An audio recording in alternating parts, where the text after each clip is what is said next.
Olá amigos, bem-vindos mais uma vez aqui já no episódio 11. Muito obrigado por estar comigo aqui. E hoje, só para fechar o assunto, né? A gente já passou os dois últimos falando de Zélio de Moraes e por que ele não apareceu até agora. Se para muitos a Umbanda começa com ele e é fundada com ele, né? Então eu trouxe que isso é um assunto polêmico, mas aqui a gente vai se basear em dados, depoimentos, registros para ir assim juntando as peças para alcançar aí um pouco mais próximo da realidade das coisas, como se deu, ok? Já falei da importância do Zélio, isso ninguém vai diminuir, nem a dele, nem de outros umbandistas, professores, historiadores, praticantes, sacerdotes de Umbanda. Também não vamos diminuir as origens africanas, indígenas, também vamos falar bastante ainda, né, da influência e da importância aí dos índios, também, né, dos seus cultos, algumas práticas também, que juntadas às práticas africanas e também com elementos católicos, elementos espíritas, aí, né, esse balaio todo que formata o que hoje a gente conhece e pratica por Umbanda, né? Então nós trouxemos depoimentos, inclusive das filhas do Zélio, né? Colocando que o Zélio, antes de fundar a tenda Nossa Senhora da Piedade, a TENSP, até vou aproveitar para deixar o site, depois eu ponho o link aí, tá? Mas quem quiser saber mais sobre a história da criação da tenda e o seu legado, né? As tendas que foram formadas, as casas de Umbanda que foram formadas a partir dela, depois, né? É muito bacana, né? O www.tensp, então é T de tatu, N de navio, S de sapo, P de Paulo, tensp.org, ok? É muito bacana, é o site oficial da casa.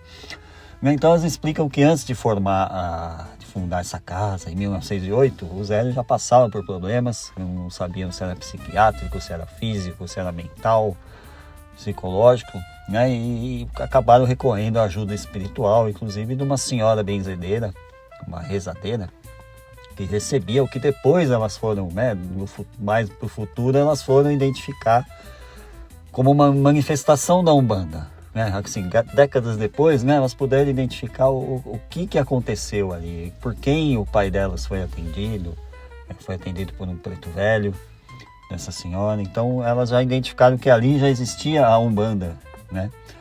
E qual que é o mito? Quando eu falar mito nós vamos, assim, é o mito criacional. Então qual que é o mito criacional da Umbanda? Ah lá, já está querendo dizer que é mentira, é mito. Não, vamos pegar o significado correto dessa palavra. Então mito, né, mitos no grego, que é a narrativa, narração, contar alguma coisa, ok?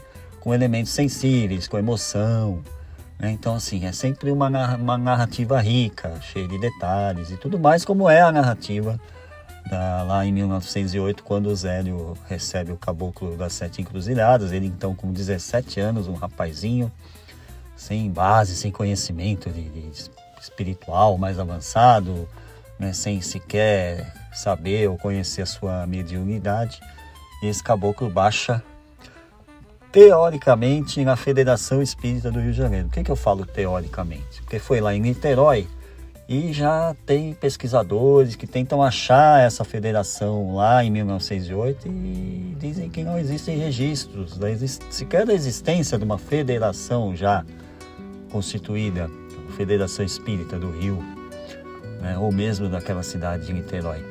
Então, assim, lembra que eu falei? O mito, ele dá um corpo, ele dá uma forma mais, né, abrangente, ele tenta dar um apelo de autoridade.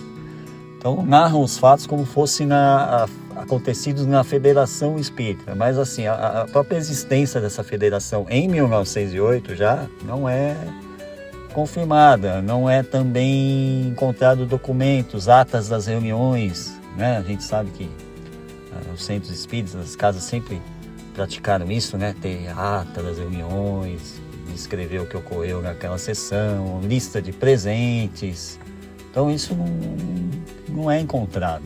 Mas enfim, como eu disse, pode ser só para dar um argumento mais pesado, Mas de fato é que ele, sim, ele esteve numa casa espírita ou em algum lugar que estava se praticando uma mesa. E esse caboclo se manifesta, também se manifestou o Preto Velho, dá o nome Pai Antônio, né? E no dia seguinte, lá na sua residência em São Gonçalo, então o caboclo baixa mais uma vez e anuncia a fundação da Umbanda. Só que ele não dá esse nome, sabe por quê? Como é que você tem certeza? Bom, ele anuncia uma nova religião e alguns já colocam assim: e essa religião se chamará Umbanda. Não tem como, sabe por quê? Porque o próprio Zélio, décadas depois, isso tem registro em áudio, né, em entrevista, ele fala que essa prática dele ficou anos sem ter um nome. Simplesmente eles praticavam o trabalho, conforme a orientação do caboclo, né? E 5 anos depois, em 1913, o Zélio começa a receber uma nova entidade, o Orixá Malê. Ele se identificava assim, como um orixá, uma entidade de Ogum. E Malê porque ele teria origens muçulmanas, né? Malês é como eram chamados os negros muçulmanos ali da região ali da Nigéria, Benin, Togo, aquela região ali da onde vem os orixás, que a gente vai falar mais pra frente, né? Tá? E aí veja como não existia ainda o nome Umbanda, eles não chamavam assim o culto. Por quê? Porque quando surge o Orixá Malê, eles tentam dar um nome então para aquela prática deles em homenagem a ele. E alguns chegam a sugerir que aquela prática deles se chamasse Alabanda. E seria a banda de Alá. Por que Alá? Porque Alá é o deus dos muçulmanos. E o Orixá Malê se identificava como uma entidade de origem muçulmana. Ok?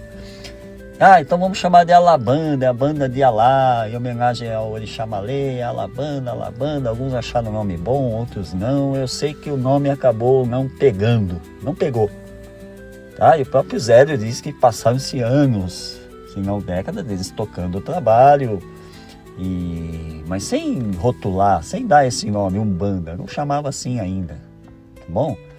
Então, reforçando, a importância do Zélio é total, ele criou uma coisa imensa. A história dele, na verdade, foi ser resgatada depois. Lá nos anos 70 é que Zélio surge com mais importância e vai se buscar essa história para dar o seu devido valor e fundamentar muita coisa que se faz até hoje na Umbanda, né? Mas até ali, anos 40, quando tem o primeiro congresso espírita de Umbanda, o Zélio não era uma figura assim central. Existiam até outras figuras que nós vamos falar depois, mais para frente, como o Tata Tancredo, né? Da Silva Pinto, é um nome importantíssimo, pouquíssimo conhecido, mas a gente vai trazer aqui, vou fazer questão, porque pela sua importância e também uma homenagem a tudo que ele fez, tá? Assim como o Zélio também, ainda vamos remeter a ele muitas vezes, tá? Sem menosprezar nada, né? Pelo contrário, a gente simplesmente junta as peças, como eu falei, em busca de uma verdade mais factual, né? Baseada nos registros, na história, numa linha do tempo coerente, tá bom?